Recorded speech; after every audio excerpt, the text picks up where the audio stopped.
Crowd പുള്ളറാണ്.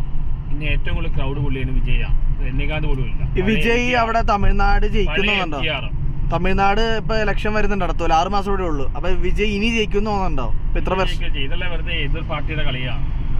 അതൊന്നും നടക്കാൻ പോകുന്നില്ല. വിജയുടെ മാസ് അപ്പീലൊന്നും വേറെ ആർക്കും ഇല്ല. ക്രൗഡ് പുള്ളറാണ്.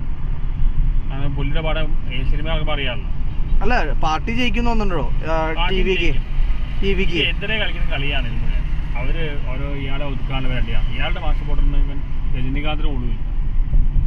രജനീകാന്ത് ഫാൻസ് കളിക്കാനും അറിയില്ല. അല്ല, എല്ലാവരും പുള്ളിക്ക് എതിരാണ് ഇപ്പൊ അവിടെ. സിനിമയിലുള്ളവരായാലും രാഷ്ട്രീയത്തിലുള്ളവരായാലൊക്കെ പുള്ളിക്ക് അസൂയാണ്. അയാൾ പൊങ്ങുകയായിരുന്നു സഹിക്കാൻ വയ്യ. നീയ ജലസ്യാണ്. അതീവൻ ഇപ്പൊ രജനീകാന്ത് പോലും ഉണ്ടാവും. പണ്ട് ജില്ലയിലായിരുന്ന സമയത്തിൽ ഒരുപാട് പ്രശ്നം ഉണ്ടായിരുന്നു. മറ്റേ ഇയാളെ ജയലളിതയുടെ വെച്ചിട്ട് തന്നെ പണ്ട് കേട്ടത്. ഇതെല്ലാം ഓരോ കളികളാണ്. വിജയ്ക്ക് രാഷ്ട്രീയം അറിയാം. എന്റെ അഭിപ്രായത്തിന് സിനിമ വിടരുത്. സിനിമയെ രാഷ്ട്രീയം ഒന്നിച്ചു കൊണ്ടുപോകണം. പവൻ കല്യാണൊക്കെ പോലെ എംജിആറിനോട് രണ്ടും കൊണ്ടുപോയി. സിനിമയും രാഷ്ട്രീയം രണ്ടും കൊണ്ടുപോകണം. അല്ല രാഷ്ട്രീയം മാത്രമാവരുത്.